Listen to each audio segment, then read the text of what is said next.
ഇന്ന് ഞങ്ങളുടെ ആൻവിക്ക് 6 വയസ്സ് തികയാണ്. അപ്പോൾ നമ്മുടെ ആൻവിയുടെ ബർത്ത്ഡേ ആഘോഷിക്കാൻ വന്നിരിക്കുന്നത് അമ്മയന്നൂരുള്ള ജ്യോതിർഭവൻ എന്ന് പറഞ്ഞ ഓൾഡ് ഏജ് ഹോമിലാണ്.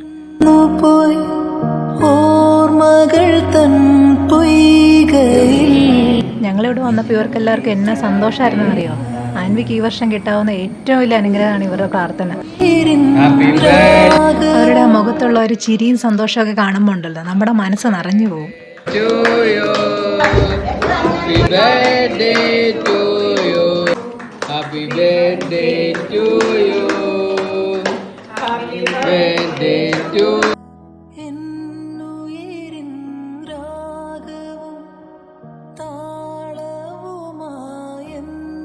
ആൻവി എത്രത്തോളം കാര്യങ്ങൾ മനസ്സിലാക്കുന്നുണ്ടെന്നൊന്നും അറിയത്തില്ല, പക്ഷെ വീട്ടിൽ വന്നപ്പോഴേക്കും ഭയങ്കര സന്തോഷമായിരുന്നു.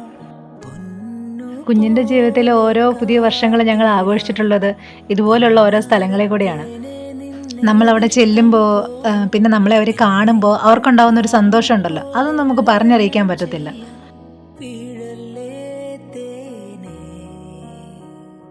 ഇതൊക്കെയാണ് ഞങ്ങളുടെ ജീവിതത്തിലെ കുഞ്ഞു കുഞ്ഞു സന്തോഷങ്ങൾ. സ്നേഹത്തിൻ പൂഞ്ചോല തീരത്തിൽ നാം എത്തും നേരം, എല്ലാവരും കുഞ്ഞിനെ എടുത്തു, അവർക്ക് വേണ്ടി പ്രാർത്ഥിച്ചു. ശരിക്കും ആൻവിക്ക് കിട്ടാവുന്ന ഏറ്റവും വലിയ അനുഗ്രഹമാണ് ഈ അമ്മമാരുടെ പ്രാർത്ഥന.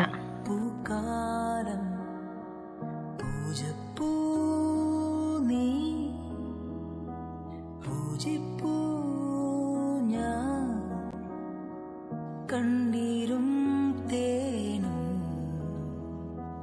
കണ്ണീരായി ഒറ്റപ്പെടലുകളും വിങ്ങലുകളും അനുഭവിക്കുന്ന ഈ ജീവിതത്തിൽ ഈ അമ്മമാരെ സ്നേഹത്തോടെ പരിചരിക്കുന്ന ഈ ജ്യോതിർഭവൻ എന്നും ഈശ്വരാനുഗ്രഹത്തോടെ മുന്നോട്ട് പോകണം. സാമ്പത്തിക പ്രതിസന്ധികൾ ഒരുപാടുണ്ടെങ്കിലും അതിനെല്ലാം തരണം ചെയ്ത് ഈ അമ്മമാരെ പൊന്നുപോലെ നോക്കുന്ന ലൈലാമ്മയുടെ ആണ് ഇവരുടെയൊക്കെ കണ്ണീര് ദൈവം. ഒരു കുഞ്ഞു പാട്ടായി വിതുമ്മി ഞങ്ങൾ കൊടുത്ത സ്നേഹവിരുന്നൊക്കെ സ്വീകരിച്ച് ഞങ്ങളുടെയൊക്കെ പാട്ടൊക്കെ പാടി എല്ലാം മറന്ന് വലിയൊരു സന്തോഷ ദിവസമായിരുന്നു ഇന്ന്. പിടഞ്ഞു കാറ്റും ഒരുപാട് നാളായലഞ്ഞു, പൂന്തെന്നലിൽ പൊന്നോളമാ ഒരു പാഴ്കിരീടം മറഞ്ഞു,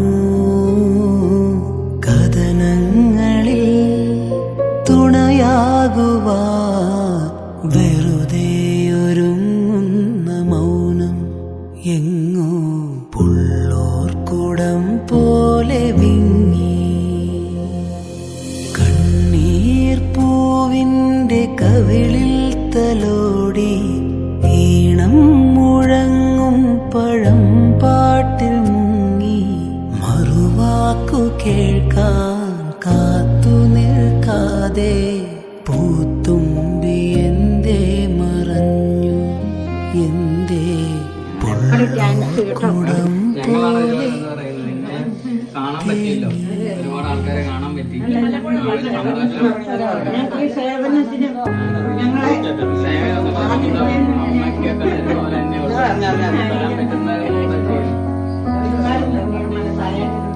ഏതമൃതും തോൽക്കുമി തേനിനെ നീ തന്നുപോയി,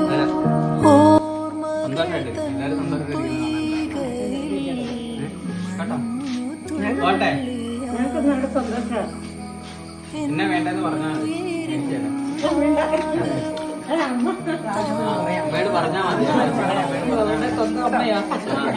കണ്ണനെ ഞാൻ പോറ്റിടാം, പൊന്നു പോലെ കാത്തിടാം, അല്ലാതൊരു ദൈവമുണ്ടോ, എന്നെ കൊണ്ടാവും പോലെല്ലാം ഞാൻ ചെയ്യാം, വീഴല്ലേ തേനേ. നിറഞ്ഞ മനസ്സോടെ അവർ ഞങ്ങളെ ആദരിക്കും. ഇനിയും സ്നേഹവും കരുതലുമുള്ളവർ ഞങ്ങളെ തേടിയെത്തുമെന്ന പ്രതീക്ഷയാണ്. പൂഞ്ചോല തീരത്തിൽ നാം എത്തും